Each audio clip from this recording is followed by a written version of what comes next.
ليه مش عارف انساها برغم كل اللي عملته فيا؟ ليه عقلنا بيدمن الشخص اللي بيوجعه؟ بيدمن؟ معقول؟ النهارده هكلمكم عن التفسير العلمي للتعلق المرضي. لو فاكر او فاكره انك لسه مرتبطه بيه عشان بتحبيه تبقي غلطانه. الحقيقه ان مخك واقع تحت تاثير مخدر كيميائي اقوى من الهيروين. وخليني اقولك النهارده ازاي السمين بيلعبوا بكيمياء دماغك. في حاجة في علم النفس اسمها التعزيز المتقطع. الشخص السام بيستخدم معاكي نفس التكنيك اللي بيستخدموه على مكانات القمار. يوم يديك اهتمام رهيب و10 أيام تجاهل وإهانة.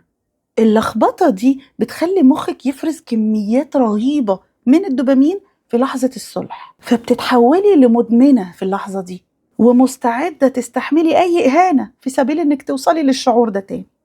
انتي مش محتاجة حب، انتي محتاجة تتعافي من إدمان كيميائي. تعالي هنا اسمعيني، هي كلمة واحدة لازم تاخدي خطوة البداية. وأول خطوة في بداية التعافي إنك تفهمي إن الوجع اللي بتحسي بيه في بعده هو أعراض انسحاب، ما هوش دليل حب ولا حاجة. بطلي تلومي قلبك وفهمي كيمياء دماغك.